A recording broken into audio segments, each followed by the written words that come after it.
My name is David Hicks, and today for day 5, session 10, I'm going to be introducing the AFLOW-XtalFinder module. And this particular module identifies and classifies crystallographic prototypes. And so I believe we had a couple of questions on this in the last couple of days. So this is the module that allows us to take a geometry file and determine what its prototype structure would be. And there's also a component to compare crystallographic structures so you can identify duplicates and similar structure types. So to motivate this work a little bit, basically I wanted to highlight kind of a couple of problems that we encounter, especially with large databases, large data sets, and also crystallography in general. So the idea here is that as we've seen, we have a large database of crystallographic structures. And already we saw that when we were actually navigating on the entry pages, we could see that there seemed to be a lot of compounds or materials that seem to have the same space group, Pearson symbol, a similar structure. And so the idea here is that we want to have a tool that can identify whether or not these structures are actually geometrically equivalent. And the reason this is useful is because we want to have accurate statistics. So when we're doing data mining, we don't want to have duplicates in our data set. And this also has a consequence on machine learning. So we saw the machine learning module or API in the previous section. And if you're familiar with machine learning and training, you don't want to have a lot of duplicates in your data set because that can bias your machine learning model. And so again, this particular tool that I'm about to introduce can help to prepare or aggregate training sets to be duplicate free. So that's the first part, or the first motivation. The second is we want to be able to identify prototypes. So again, given a geometry file, what is its prototype designation?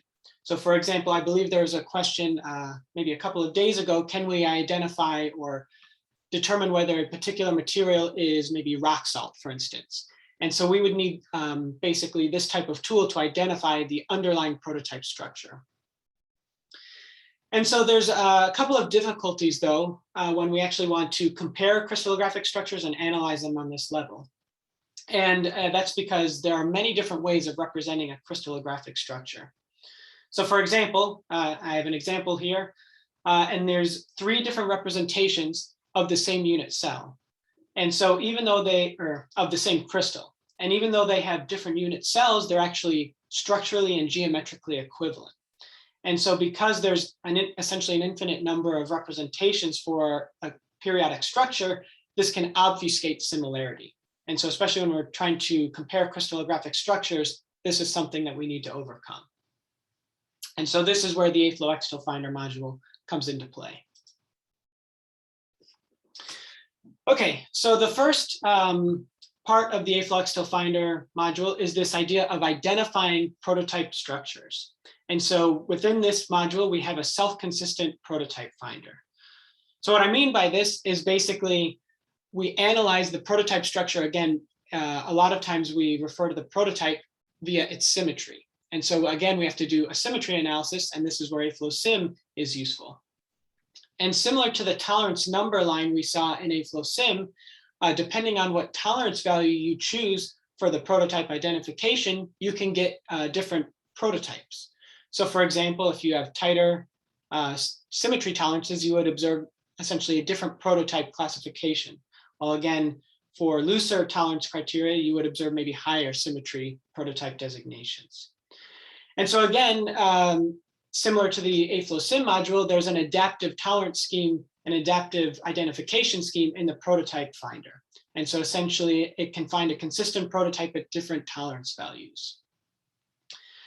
And so with this, we can identify what we refer to as the ideal prototype designation. And so for example, we get its symmetry information along with its Wyckoff positions and degrees of freedom. And again, similar to AFLOW-Sym, we use a default tolerance of this epsilon type, if you remember from the AFLOW-Sym, and we use this particular method because it's the most consistent with experiments. So as I showed in the AFLOW-Sym session, basically this tolerance threshold was quite consistent with experiment, and so we want to use the same tolerance when identifying or classifying prototypes. And so again, once we have all this information, then we can essentially cast it into the prototype designation that we saw, I believe, in session 4. And so essentially we can create, or we can take any geometry file and convert it into its corresponding AFLOW label, parameter, so the variable list that can change, and then the actual parameter values for this particular geometrical structure. And so if you remember from the exercises for the prototypes, one of the last exercises was to take your geometry file and basically create this by hand, this label by hand. But now we're introducing the software that can do this automatically. And so this particular designation or representation is important because, one, it's consistent with the international tables for crystallography, again, the de facto standard of crystallographic symmetry. Then also this representation is important because it's tunable. So again, you can change these degrees of freedom and slightly modify your structure. And then lastly, you can regenerate any prototype in this form. So if you have this information, you can basically feed it into AFLOW and you can generate the geometry file in AFLOW for automatic high throughput design. And again, one thing that I want to reiterate is basically AFLOW can understand any arbitrary label and degrees of freedom. So as long as it's a valid label, there's a symbolic generator that can basically parse this correctly and create the relevant geometry file. So it doesn't need to exist in the prototype encyclopedia. We can generate any arbitrary label. So that's kind of the first component, is identifying prototypes. But this next component is actually comparing crystallographic structures. And essentially in AFLOW-XtalFinder, we can do that kind of to 3 varying degrees. And so the first degree, or degree of comparison, is the symmetry comparison. So we can take 2 crystal structures, we can analyze their symmetry. So in this case, they happen to be the same space group and Wyckoff positions, just different elements decorated onto them. And we use AFLOW-Sym to calculate this. And then in AFLOW-XtalFinder, we can basically compare the space groups. So we can either check if these space groups are equal or enantiomorphs. And if you recall from the prototype session, I mentioned that enantiomorphs are mirror images of a particular space group. So they form enantiomorphic pairs. And these are geometrically equivalent. And so that's why we first compare the space groups. And then we check if the Wyckoff positions or Wyckoff sequences are compatible. So they need to have the same site symmetry and the same multiplicity. Not necessarily the same letter because there's some variability in the letters, but as long as the multiplicity and the site symmetry are similar, we may be able to compare them. And so with this analysis, we can identify what are known as isopointal structures. So these are structures with the same symmetry. And so this is the first mode or the first level of comparison. Next, we can go a little bit deeper and we can compare local atomic geometries. And so in this case, for example, we typically take an atom. So typically we look at a certain subset of atoms known as the least frequently occurring atom type. And basically we want to determine what the local geometry is around this particular atom. So we do essentially a coordination analysis. And we compare the angles, the distances, the relative positions.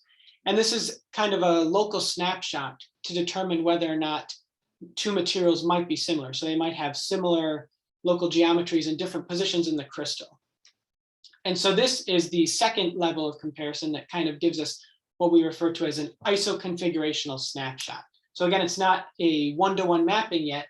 It's just saying that there are some, if we kind of zoom in on the crystal, there's some similarities.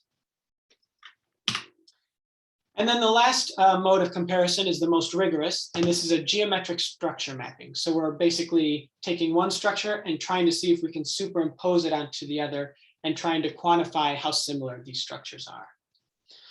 And so to do this, we, again, to account for the different lattice and origin choices, we basically need to do a lattice and origin search of our second structure, comparing it to our first to see if there's a new representation that maybe better matches with this first input here. So we have to do essentially a supercell analysis or a grid analysis to find a new unit cell. And once we found a unit cell that might be commensurate with this other one, we need to have a metric or way to quantify similarity. And so we use what's known as the misfit criteria. So this was defined by Bertzlav and Malinowski, and we've adopted it here. And essentially, it compares crystallographic structures on three main or key features. The first is the lattice deviation. So it checks the lattice spaces to see how different the lattices are. So essentially, it describes the unit cell deviation. Next is the coordinate displacement. So the atoms within the unit cell, how much do they differ? So basically, we're kind of doing a distance calculation to see kind of the mismatch, the atom mismatch.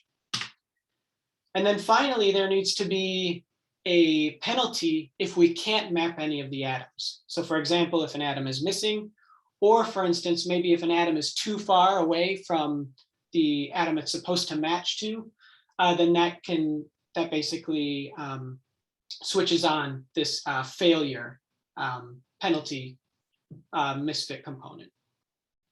And so putting these three together, we basically come up with a single number, this misfit value. And if this misfit value is less than 0.1, we say that the structures are a match.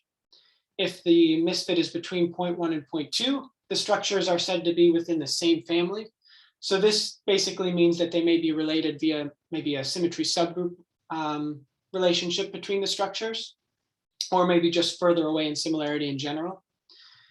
And finally, if the misfit is greater than 0.2, we say the structures don't match. And then basically we continue this lattice and origin search until we've exhausted the search space or until we found a match. And so these thresholds, we actually did a benchmark, and we basically compared the misfit versus the energy difference between matching structures. And so basically we found that this was a good metric, this 0.1, and basically we can safely say that any structures that match below this 0.1 may match in enthalpy by maybe 5 MeV per atom. And so again, it kind of correlates with structural similarity and enthalpy or enthalpy difference. And again, if you want more information on this metric and this benchmark, you can refer to the article which goes into that in more detail. And so at this point, now we've done a complete mapping. And so we would refer to these as isoconfigurational structures. So these are structures with the same configuration or geometry. Okay, so now that I've highlighted the different levels of comparison, there's actually different comparison types or different comparison modes that we can perform. And this is basically atom dependent. So basically how we map the atoms determines these different modes. So for example, we can perform what's known as a material type comparison. So we can compare two materials and make sure that we're mapping alike atoms. So in this case, we're mapping purple atoms to purple and yellow atoms to yellow atoms. And this type of comparison will reveal duplicates in your data set. The next type of comparison, let me go back.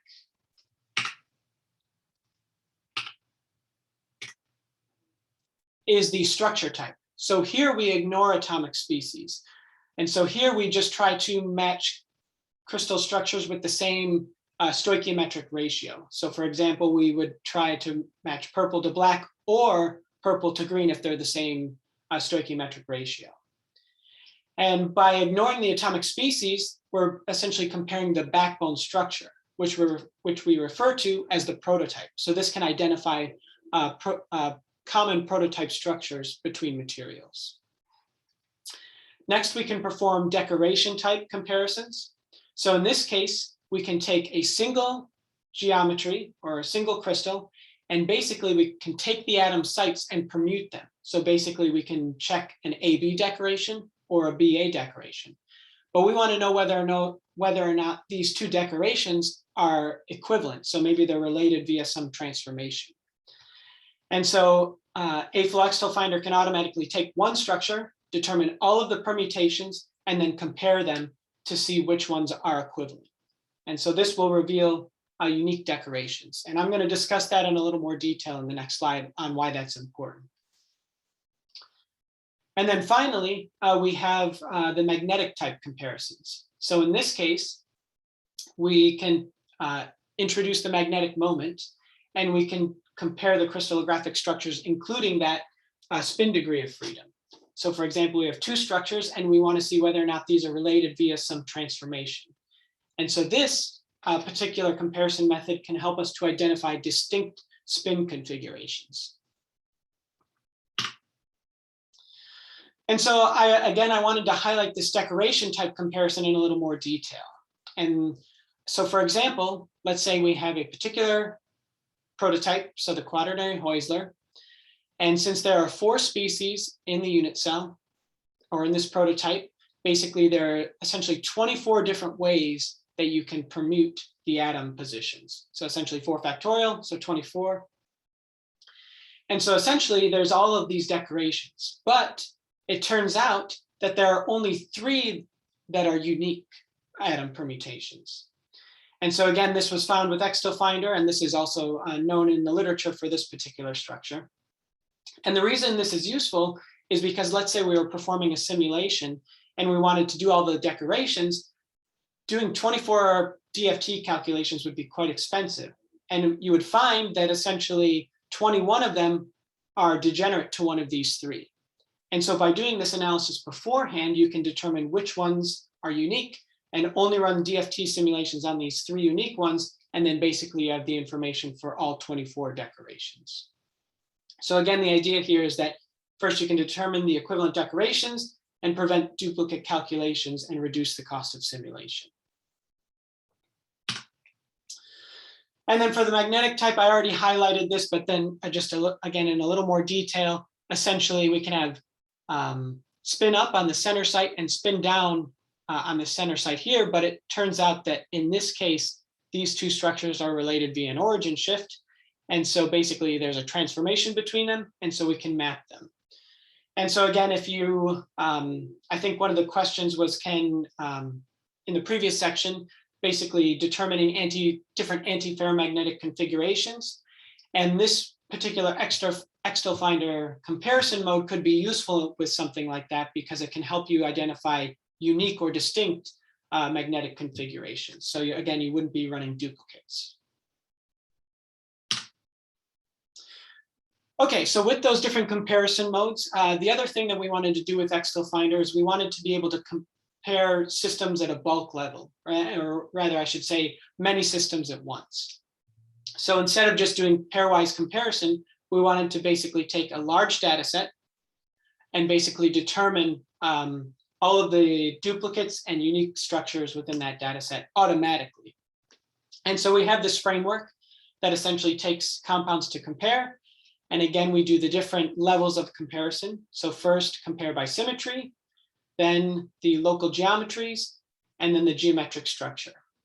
And then we basically check all of these structures, and if they all are within this threshold, so if they're below this misfit threshold, then we say that they match and we're done. But if there are some that were unmatched, we basically have this loop that basically regroups the comparisons and basically continues to partition your geometry files into equivalent sets. And so again, the idea here is that we wanted to automate this process. So we have this, but then also all of these blue boxes here are multi-threaded. So all of these analyses, let's say you have hundreds of structures, that can be pretty expensive even just to compare different geometries. And so you can specify multiple cores. And so essentially this functionality is multi-threaded. And so basically you can use that to reduce the cost of this particular analysis. So in addition to comparing your own data sets, you can also compare an input structure to the prototype encyclopedia.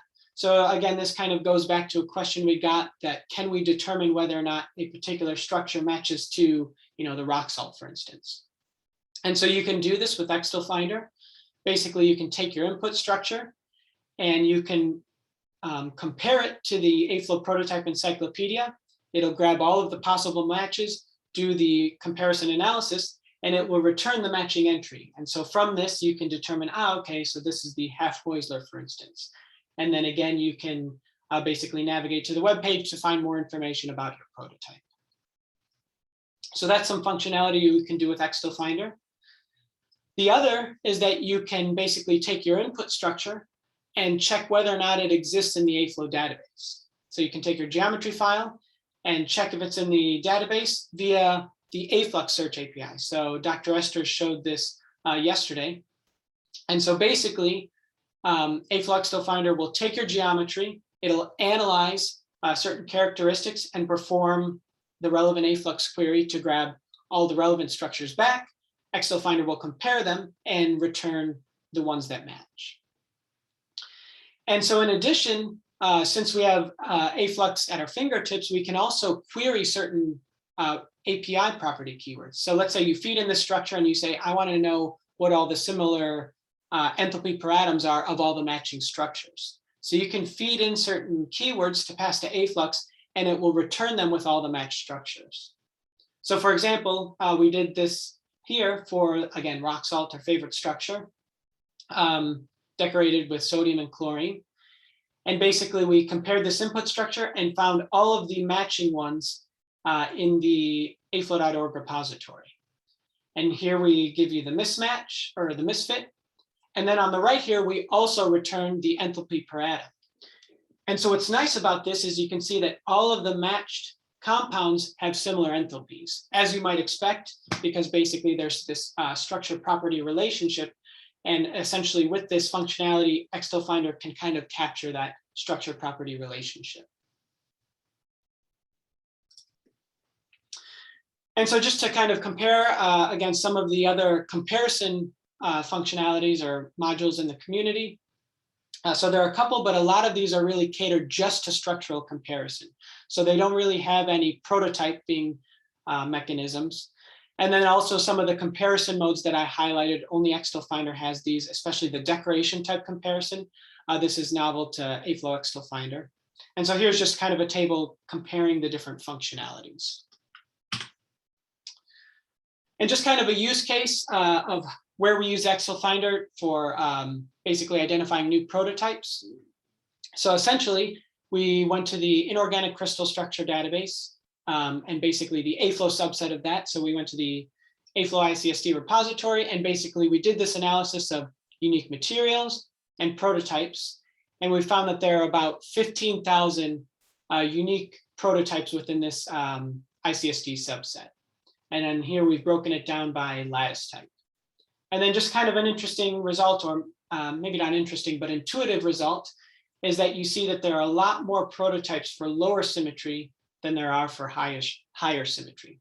And this kind of makes sense because you would expect that in higher symmetry, there isn't a lot of geometric flexibility. So you have to basically stay into these high symmetry positions.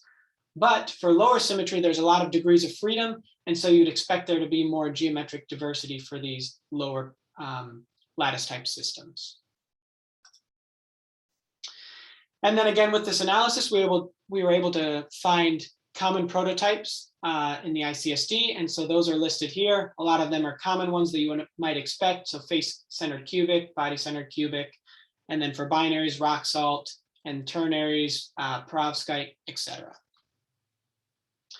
And again, what I want to highlight here is this is an analysis we did, but we noticed that especially for the quaternaries, we were actually, so on the right-hand column here, we specified whether or not what its AFLOW prototype designation would be.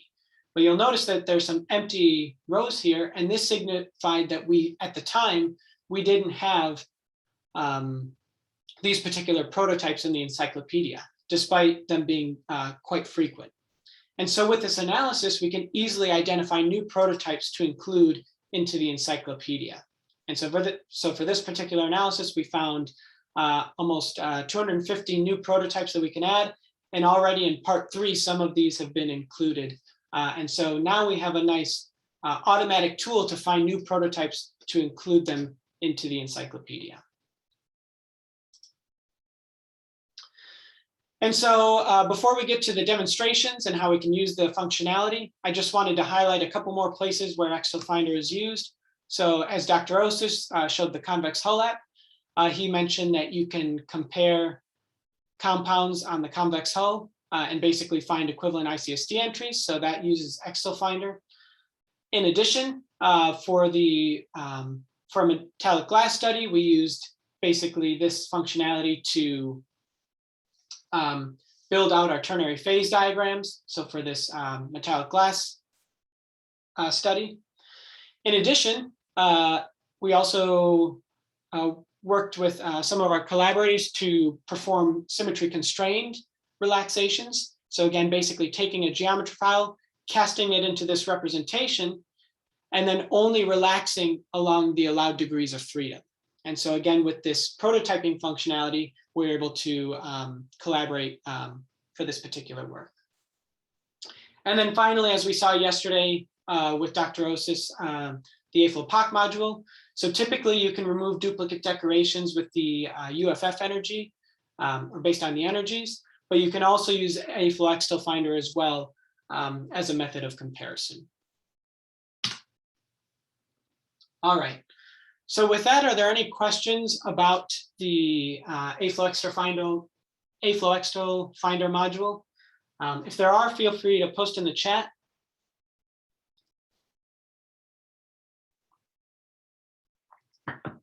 Otherwise, I'll go ahead and let me exit the presentation.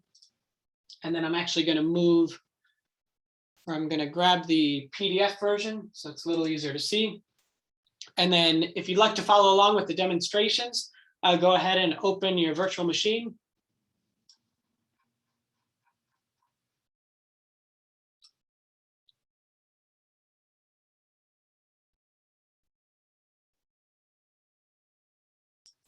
So it looks like there's a question in the chat. What is this tolerance factor physically doing? So I think so for the tolerance factor, you mean the epsilon here. Let me go back.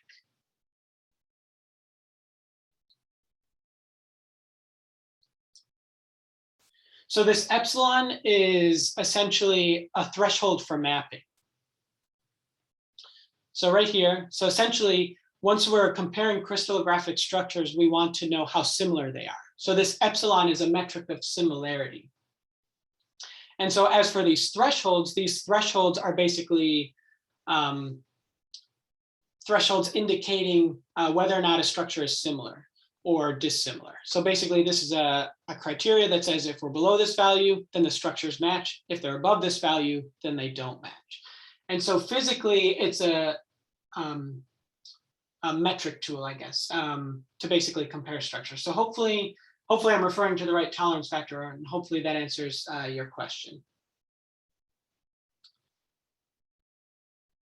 But if not, feel free to reiterate in the chat, and maybe also as we go through the exercises, it might become a little more clear.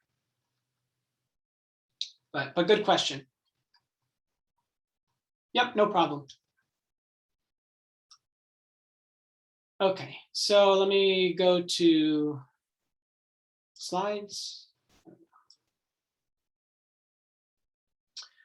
Okay, so for the exercises, again, go to AFLOW exercises day 5, and then go into 10 XtalFinder.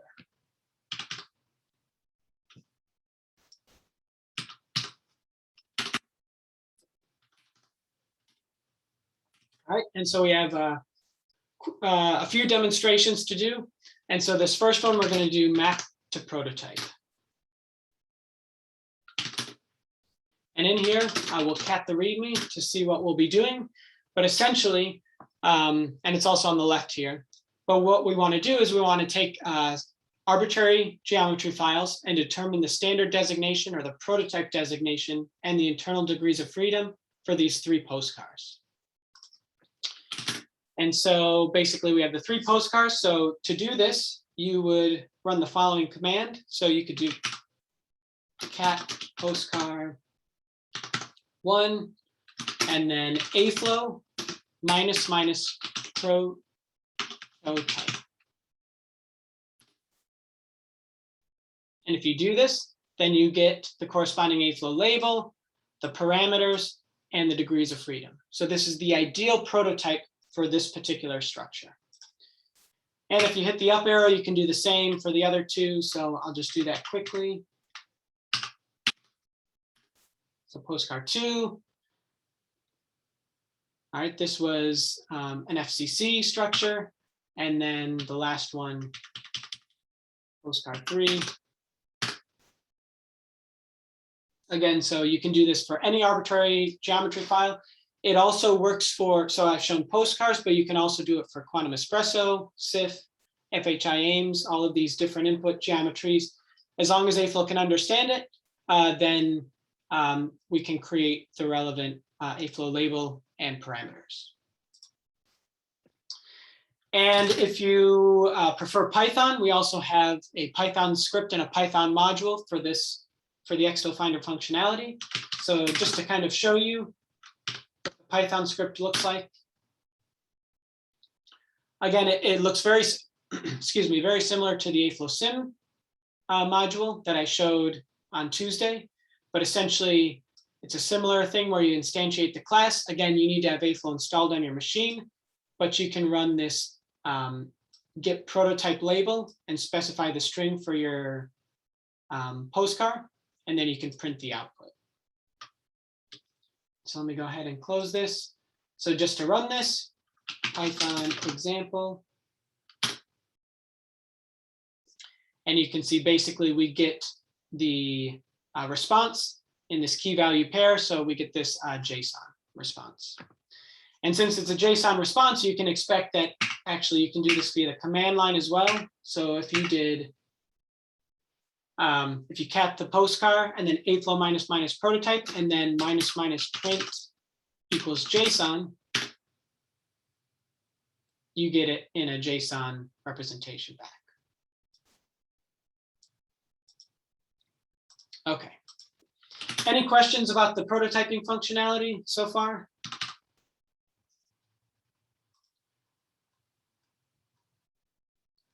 All right. If not, we'll go on to the next part, which is to compare materials. All right, so we'll cat the README. And so in this particular case, there's a couple of different things we can do.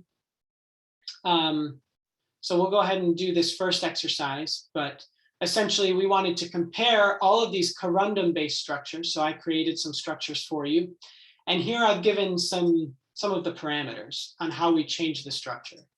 So essentially I created them via the prototype command. And basically I have this base structure. And then for these other two structures, I just converted them. So they're in different representations, but they should be geometrically the same. And then here I altered some of the geometries of the structure. So here I altered an atom position, C/A ratio, and then a combination of the two. And so essentially, if we go into this structures folder, basically here are all of the comparisons. So to do the actual comparison, you would run AFLOW minus minus compare materials, since we're mapping a like atomic species. And then there's a couple different ways that you can call this. And I'll show you the different ways. The first is you can put an equal sign and then append a list of geometry files. So for example, let's say I want to compare one base.postcard and then two S-prim postcard. So essentially the base structure and then its S-primitive form. And then actually there's quite a lot of output, but essentially it does a log. If you wanted, you can suppress this, but essentially it's telling you everything that it's doing. But at the bottom here, you can see that the structures match. So basically this is the misfit, which is essentially 0. So you can do it pairwise, but then you can also, if you hit up, you can append more than 2. So you can do 3 scon.postcard.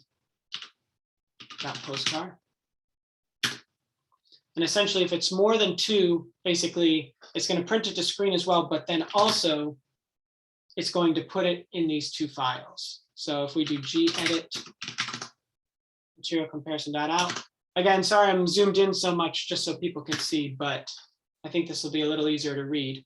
So here we have the output file. So essentially, we compared the 3 structures. It took one as its representative, and basically then it lists the duplicates. So you can see that this structure, these two structures are equivalent to this one. And then also there's some information about the compound name, the space group, the Wyckoff sequence, and basically the number of duplicates that this particular representative structure has.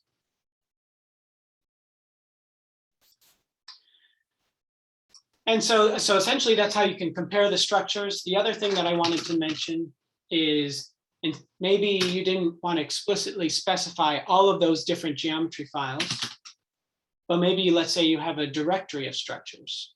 So instead of doing this list here, you can compare the materials -d with this option -d, and then specify the path to the directory. So if you do this, you can do aflow --compare materials. And then again, instead of the equal sign, you do -d, and then you do structures. Then basically this tells XtalFinder to basically go into this directory, grab all of the relevant geometry files, and then compare them and return the result. And so one thing I want to mention is that there's functionality to automatically detect whether or not it's a valid geometry file. So for example, I had two files in this directory that weren't actually structures. They were JSONs and text files. So it'll ignore these files. All right, so but then to find the result of the analysis other than printing to the screen here, again, I zoomed in quite a bit. Hopefully you can see it on your screen, all right. If we go to back into this folder, and then we can gedit material.out. You can see now it's updated with the newer analysis. So basically it compared all 6 of these structures, which happen to be similar. And so in this case, you can see how similar they are to this base structure. And so if you remember from basically how I constructed these first 2 are just different representations of this base structure. So it makes sense that the misfit would be low, so they would match fairly well. But then as we start to distort the structure, so for example, in this case, we distorted one of the atoms a little bit, we see the misfit starts to grow, but it's still below 0.1. In addition, you can change the C/A ratio.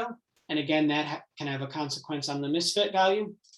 And then here was a combination of both. So you can see that this is the largest misfit in this set. So again, this is kind of a nice way of comparing structures from their ideal positions. So again, it needs to match within 0.1, but you can still kind of quantify that level of similarity.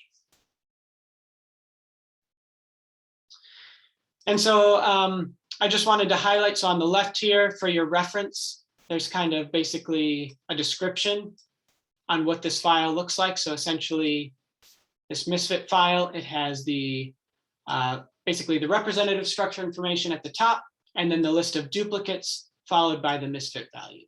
And then basically if there's more than one representative, so again, AFLOW will automatically regroup if structures don't match. So you'll essentially, many times you'll have different representative structures, so there'll be different sets. All right. And so the other thing that I want to mention is we can also, if we're doing pairwise comparisons, so just 2 at a time, we can also print some mapping information. So we want to know maybe how the structure is transformed, or what's the transformation between the structures, and what is the mapping information. So to do this, so it looks like there's a question. Is one base postcar our reference structure in a directory with many structures?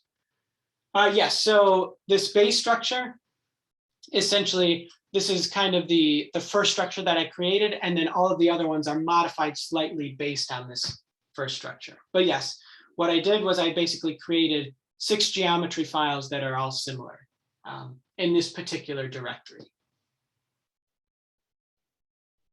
So hopefully that makes sense.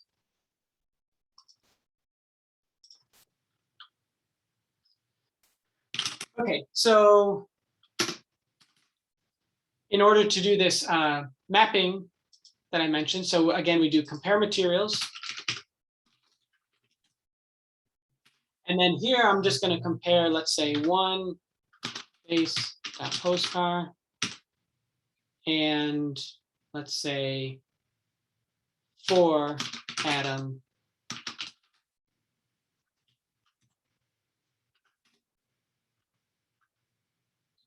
position.postcar.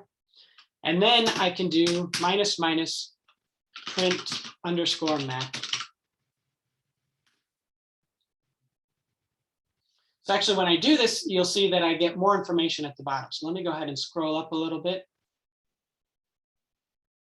So I get a little bit more information to the screen. So mapping results. So I get that what the misfit is. And again, this is the threshold that we've defined. So between 0 and 0.1. This is the threshold that we use by default, but as a user, you can change this. So you can change it to 0.15, whatever you'd like. There's a command line option for that. Or again, as we've seen, you can change the AFLOW-RC and you can change what this parameter is. Here we basically break down the misfit values. So basically how much the lattice deviates, the coordinate displacement, or the figure failure. And in this case, we just distorted the atom position. So it makes sense that only this is a non-zero value. Below this, we have some transformation information. So basically the scaling between the two structures, the basis transformation if one exists, and a rotation if one exists. In this case, since the lattices were the same, this isn't too interesting. And then an origin shift between the two. And then below this is the mapping information. So which indices map between structure 1 and structure 2, the different atom types that were matched. And then here is the distances. So basically how close these atoms are when superimposed and the mapping vector. So there's a question in the chat. Can we use this comparison module for possible multi-type atomic systems, for instance, high entropy alloy systems? Yes, I mean, as long as you have a valid geometry file or postcar and all of the atoms are specified, yes, you can compare multi-type atomic species and you can determine whether or not they're similar or not. So essentially, as long as they look like a normal geometry file, it's no problem for this module. So here I've only shown binaries, but you can do ternaries, quinaries, etc. So hopefully that makes sense.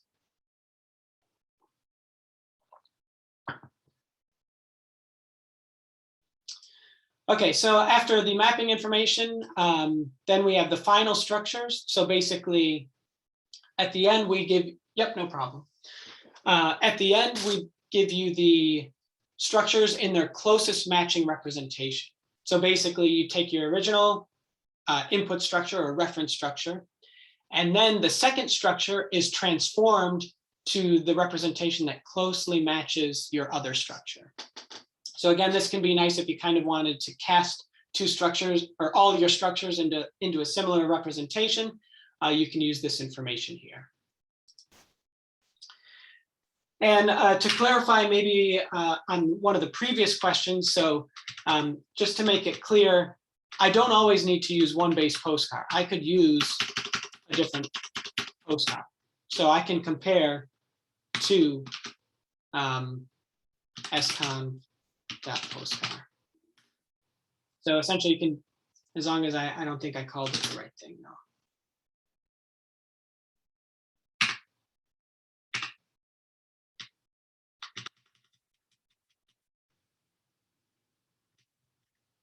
It's to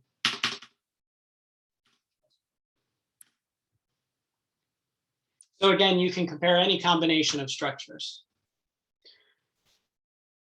So there's a question for removing duplicate structures in a database pool of materials. Is there a straightforward command? So yes, I think so. That's actually going to be part of the exercises. So there's going to kind of be a couple of things you can do. So I'll kind of hold off on that. But as I showed, the -d, that one's probably going to be useful for comparing a large set of materials. So essentially, if you have a directory of structures, then basically, instead of specifying all of them, if you put all of the structures in your database or pool of materials into a single directory, you can run just this one command, and it'll compare everything in there. And then basically it'll compare everything in there, and then it will give you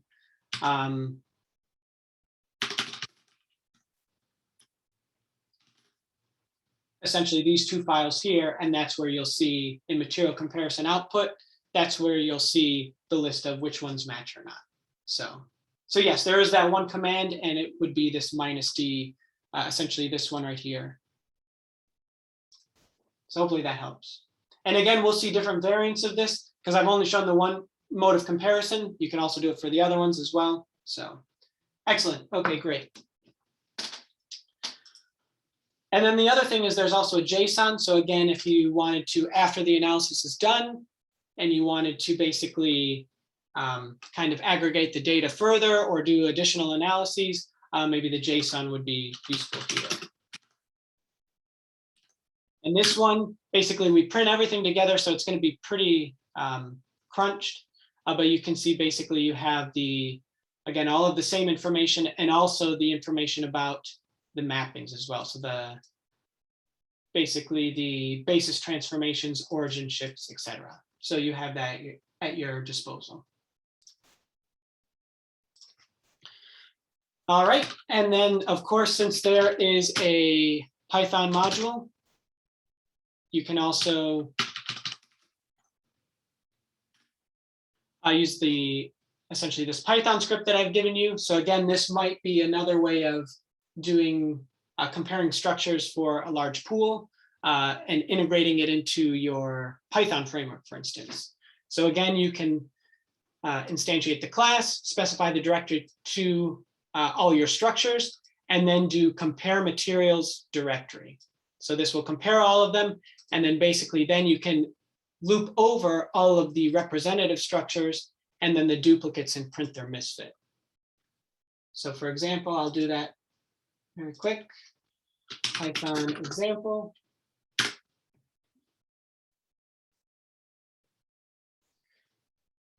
And so it's not, again, it's not well formatted since I'm so zoomed in, but essentially it gave us the representative structure and then all of the duplicates after it with their misfit value. And again, here's the Python module information in the presentation.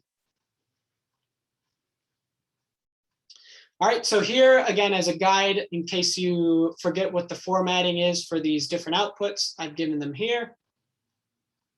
So any questions about comparing materials?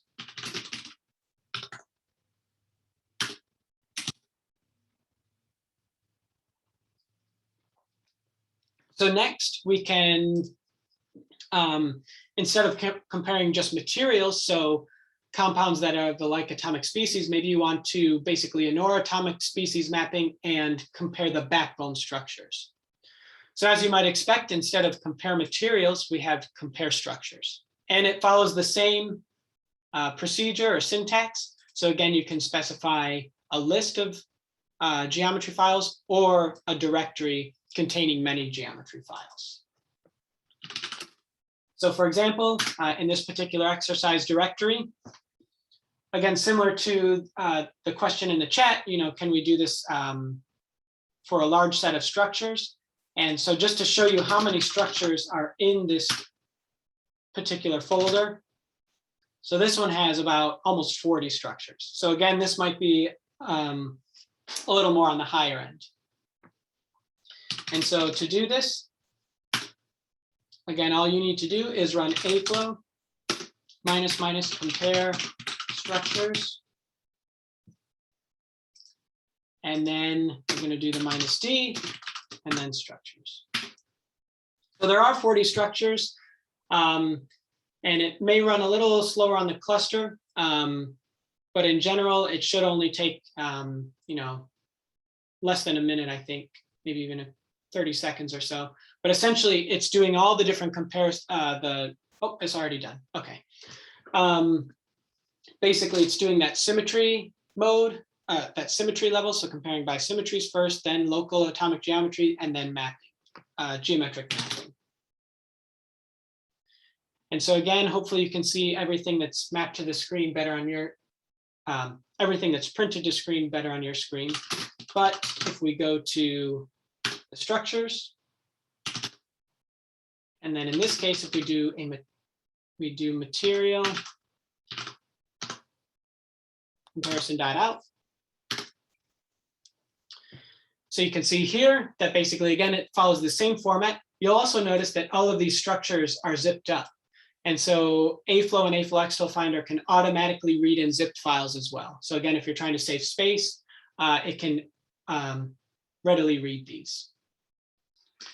And so you can see that we have some sets that don't have any duplicates while others do. And what is their misfit? And so you can scroll and check this out. It looks like there's a question in the chat.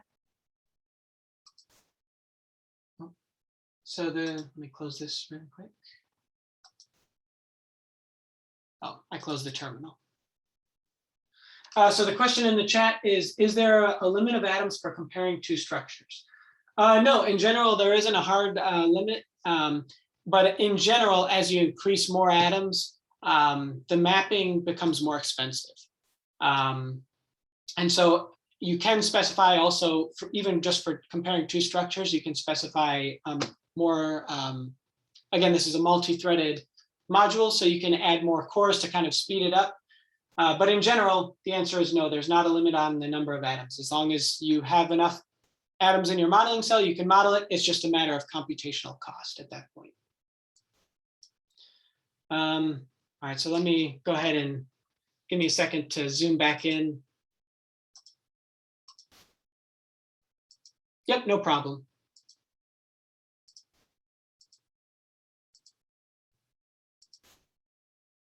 All right, hopefully that's large enough. It actually might be too large. There we go. Okay. Again, just give me a second to navigate back to the right directory. Sorry about that.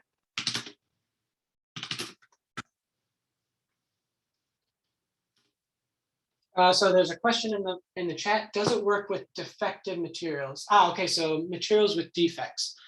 In general, at the moment, I don't think that it caters to defect materials, because right now one of the criteria for mappings or comparisons is that it needs to have the same composition. So in order to compare two materials, we need to compare the composition. So they need to be stoichiometrically comparable. And so with defects, you're removing atoms, and so the stoichiometry is going to be off. So it can't really compare, let's say, pristine to a defect at the moment. I think we did consider adding that functionality, but at the moment, it's not currently implemented. Okay, so there's another question in the chat. Yeah, no problem. I was hoping for a comparison of 10K to 100K of structures. For 40 structures, you mentioned that it might take some time because there are a lot. Is it going to compare a structure with all the structures in every loop? I mean, if a structure found to be a duplicate of a structure, it can be removed for later comparison. Okay, so in general, the way that the loop works is it doesn't compare across. Once it finds a match, it's essentially removed from the list. So if that's where you're referring to, then yes, that is done. Because essentially, once you found a match, there's no need to compare it to all these other sets. So it does this smart grouping where it basically groups all of the ones that could be together. And then basically it does this iterative loop of it compares and groups them. And then all the ones that don't match, it creates a separate group, and then basically kind of dwindles down the comparison. So you're not doing overkill with all of these cross-match comparisons. It's doing it kind of in a nice filtered way. So it should be as efficient as possible. As for how much time it requires for this order of structure, that's a very good question.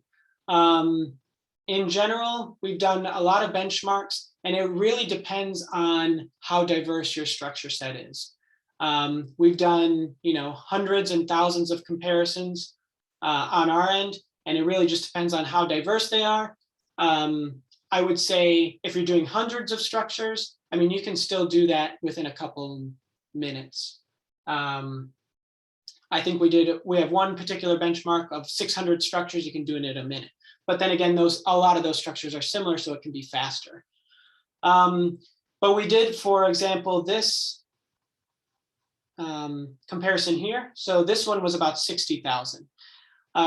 Granted, we've made some speed improvements since then, but I would say you could do something like this, maybe on the order of maybe a couple of days, maybe hours even. But yeah, as you get into the 100K, that's probably going to take you a couple of days. The other thing is the symmetry analysis. There's a symmetry analysis that's done, but you can kind of ignore the symmetry analysis. Can be a little expensive, especially if you have to do it for all of them. If you wanted to reduce that, there's some options to ignore symmetry, which helps to speed up the calculation significantly. Okay, so there's a couple of other questions. Can the comparison be done for other structure file format other than postcard? Yes, you can do it for postcard, Quantum Espresso, CIF. Again, any of the ones that AFLOW can understand. So Abinit, Quantum Espresso, you can do the comparisons. There's actually another example in the demonstration where we have a mix. So you can compare a postcard to a Quantum Espresso, and AFLOW will auto-detect and compare them accordingly. So yeah, great questions. Another question. Okay, thanks. And is there a way to decide which structure to be kept among all the duplicates? So that one's a little more involved, and I think that would involve some post-processing, I think, on your end, or as the user. So again, I would recommend using the JSON functionality. So basically, within a data set, if you wanted one to pick one as your own representative structure, you could do that. As for the ones chosen by AFLOW-XtalFinder, typically it's done kind of in an alphabetical order, or essentially kind of the first one that it finds within your directory structure. I think we had thought about kind of different organization techniques, but at the moment, that's the one that's used. So I think on that end, you would need to basically pick the ones that you want. If you had a preference, you could basically enumerate them. So in your file structure, you could call them structure 1, structure 2, structure 3. Okay, excellent. Yes. I mean, with different organization, for example, the one with the lowest energy. We actually did consider doing that. I don't think we have the functionality at the moment. But that was something that we had discussed about. But yes, at the moment, there isn't an option to sort by the lowest energy. I think you would have to do it by hand for now. But yeah, great. Yeah, these are great questions and not a problem. Okay, so let's see. Let me get back to that particular example.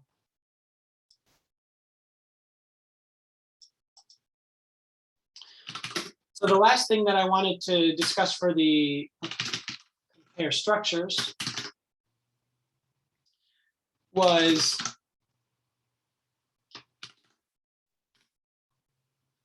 that, so you can compare the structures outright, and this will, actually, I don't think I visualized the output.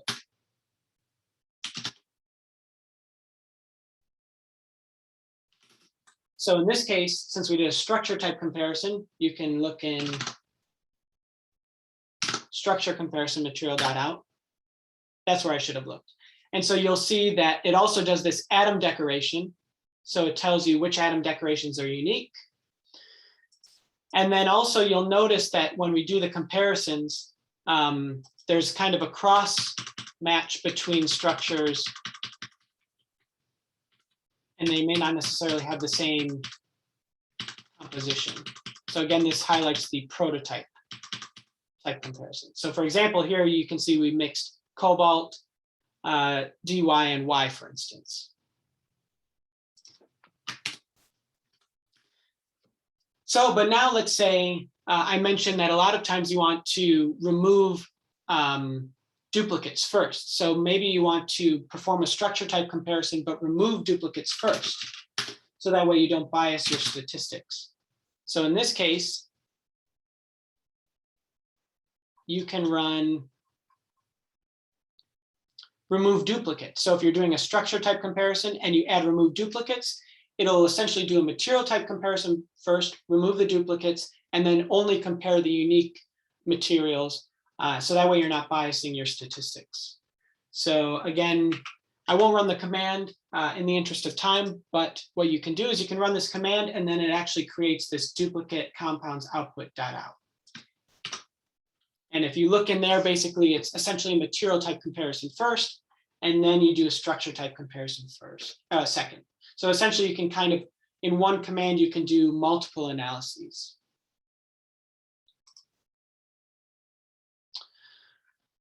All right, so for the next part,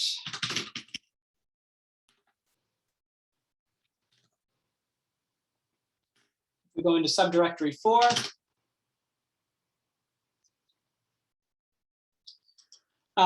Now we want to compare atom decorations. So this is like the quaternary Heusler example that I showed.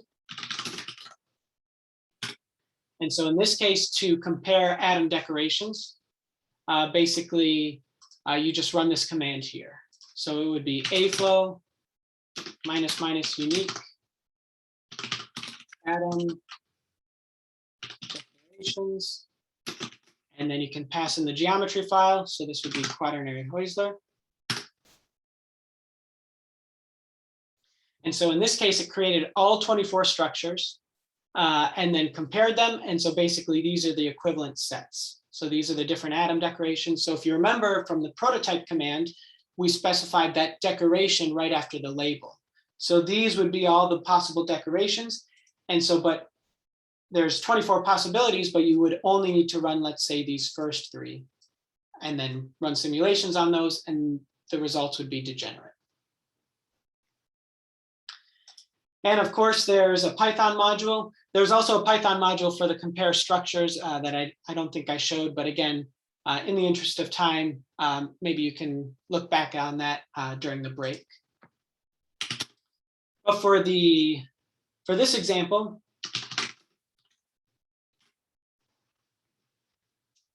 if you wanted to do the get atom unique decorations in a Python environment, this is how you would do it. And again, you just pass in the structure.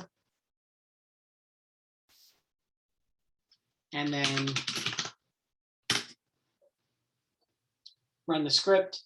And here it gives you the set of unique atom decorations that are equivalent. So essentially it's a 2-dimensional vector.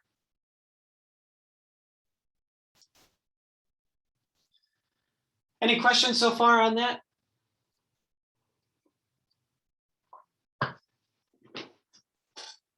Okay. So I got a couple more examples and then we can, and I think we should still have enough time to do the exercises at the end. So next is compare magnetic moments or compare magnetic structures. So in this case, it's similar to compare materials, but now you just add the magnetic moment. And again, you can specify the magnetic moment explicitly. So you can specify collinear or non-collinear, just depending on the number of inputs. And then basically it's comma separated for the one structure. And then between the magnetic moments for different structures, you put a colon. And then again, if you have access to the in-car, the out-car, AFLOW can automatically, if you specify the path to the in-car, the out-car, kind of, it has to match up. So the basically post-car 1 and in-car 1 need to come first in these in this sequence. Same with the out-car. AFLOW can automatically detect these, read in the magnetic moment, and then do the analysis. So there's a question in the chat for the atom decoration. Are we providing unit cell and Wyckoff sites information? Okay. So in general, AFLOW-XtalFinder is taking that into account. So basically, depending on the geometry file that's given, it's going to analyze the unit cell and the Wyckoff positions and it's only going to compare the sites that are compatible, essentially. And so, for example, in this particular Quaternaire-Heusler example, if we go back to the actual label, or actually it's given here. Essentially, all of these Wyckoff positions are matchable. And so AFLOW-XtalFinder is kind of doing this Wyckoff analysis under the hood. So you don't need to provide it explicitly. AFLOW is determining this information and determining whether or not it makes sense that they can actually map or not. So hopefully that answers your question.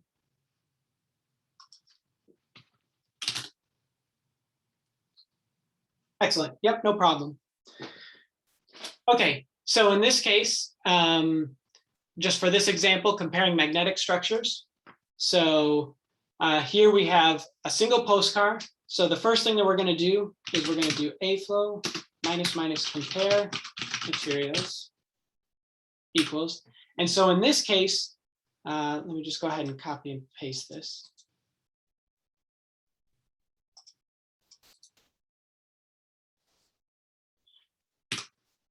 So I'm going to put the structure twice because basically I'm going to compare different magnetic configurations of this structure. So the first one is in this exercise. So I have a BCC chromium in the standard conventional cell. So this is the exact example that I showed before. And then I'm just going to do magmon equals, and then basically I'm going to put spin up and spin down, spin up down on the first structure. So 1, -1, and then colon, and then spin down and up, just to kind of see if these are equivalent. And again, on my screen, it's hard to see, but it should say that there was a magnetic comparison that was done. And so you can see that these match explicitly. To kind of, as a sanity check, you could compare a ferromagnetic and an anti-ferromagnetic, and those shouldn't match. And you can see they're unmatchable because basically you can't, based on the two spin configurations, you can't map an anti-ferromagnetic to a ferromagnetic system. All right. And then again, there's, as per usual, a Python script.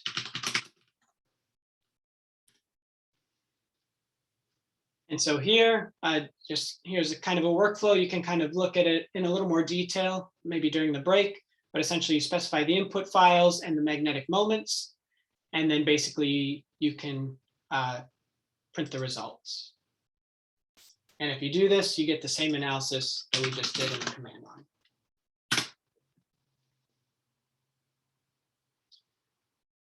And there you go, you can see that they match. Any questions about the magnetic comparisons?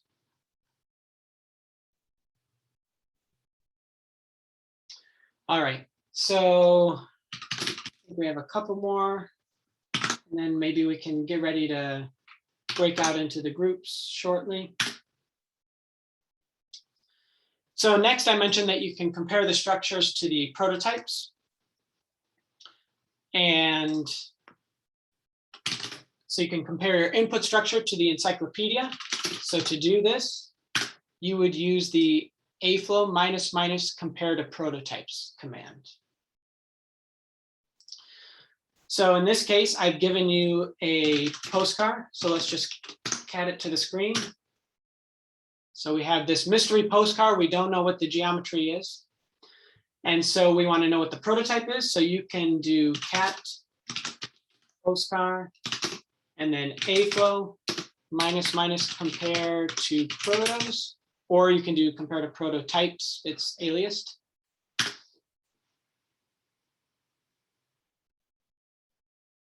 And in this case, you can see the result here. Actually, let me go ahead and.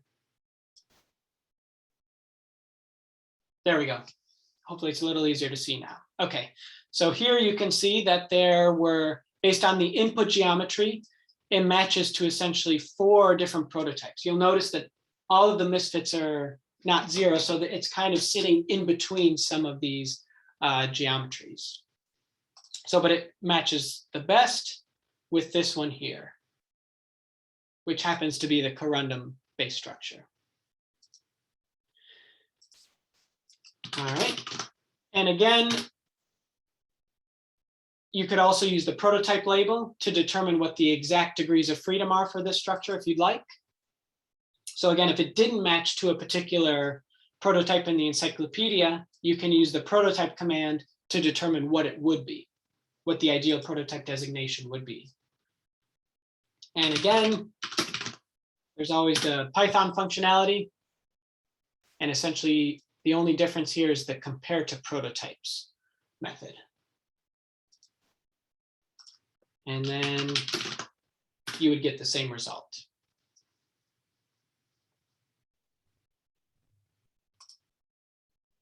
All right, and so the last part here is essentially we want to compare our input structure to something in the aflow.org repository. So in this case,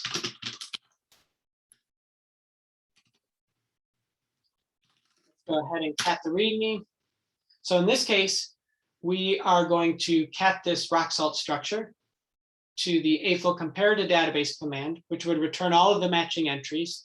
But in addition, I want to query certain keywords or properties. So for example, I want maybe all of the enthalpy per atom for all the match structures, or the number of atoms, or the calculation time, just for fun.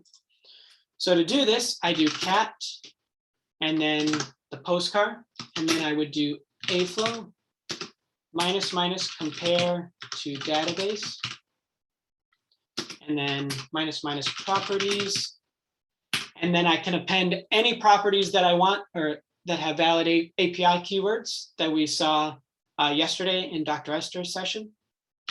So enthalpy per atom, I want that.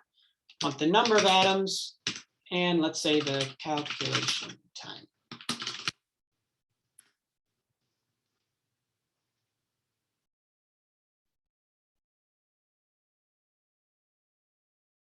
So while this is running, so number of entries that are returned. So basically performed the relevant Aflux query.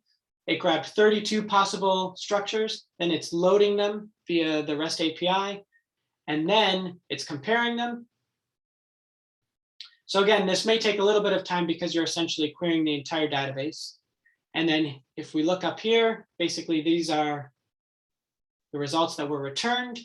It was printed to screen, but there's also a file that's generated, so it's a little easier to read. And we can open it with gedit or VI. I'm going to use VI just for a second, so it's easier to see for me.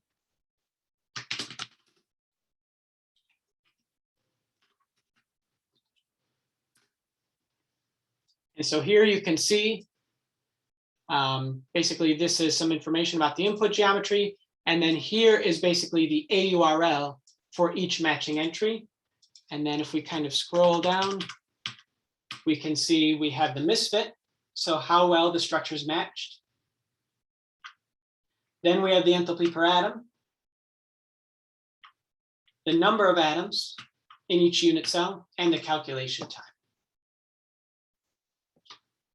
And in this case, this tells us that there were 27 matching entries in the AFLOW database. And again, there is Python functionality.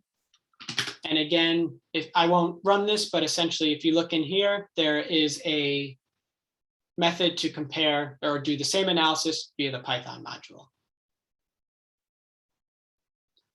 All right, so with that, I think we have maybe a couple of minutes. Maybe we can go into the breakout rooms for about 10 minutes, and then I can just briefly at the end show you the answer.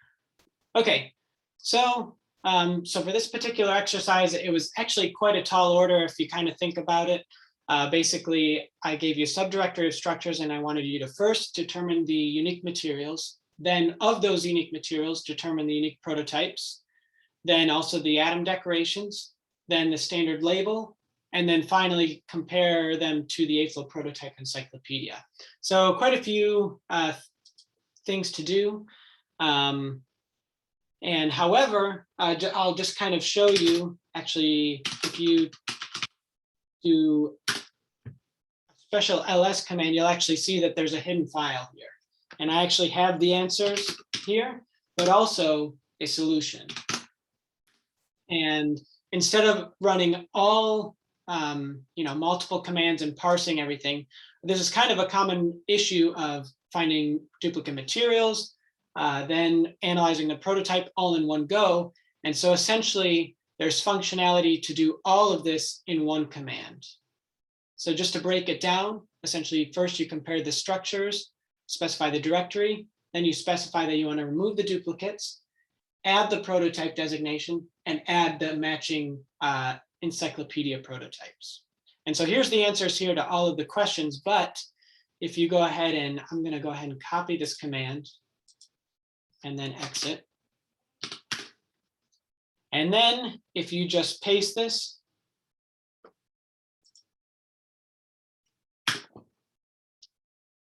then it will do all of these analyses. So basically, all of the directions that I asked for are done with this one command. So essentially one command to rule them all.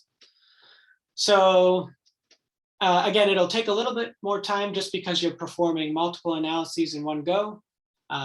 You'll see here it's comparing to remove the materials, groupings, and then, all right, we've finished the first analysis. Now it's basically comparing to the AFLOW prototypes. It already calculated the prototype designations. So, all right, it looks like we're done now. And then if we actually just go into this subfolder, you can see we basically have, the duplicate structures, those are in a file, and then also the final structure comparisons.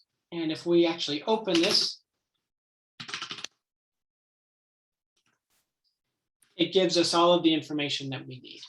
So you'll see that there's actually more in the header now. We have the AFLOW label parameter values, the matching prototype labels are given here, and the unique atom decorations. So all of that information that I requested is here. And then also you'll notice that if you scroll down a little bit, you can see, for example, in this case, we have now duplicate compounds. So basically these are the duplicate materials and then duplicate structure. So we've kind of partitioned that count. And so basically this is all of the information required for the exercise. All right, so with that, I think, yeah, we're a couple minutes over. So the last thing that I'll show is the Python module for this, for the AFLOW-XtalFinder functionality is given to you in this Python module subdirectory.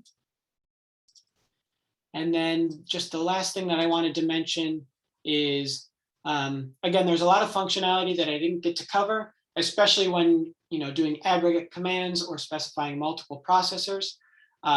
So if you do AFLOW --readme equals XtalFinder, you can find all of the different commands, options, and some brief descriptions of the functionality. And then there's also an article here if you wanted to look into more of the theory and the algorithms.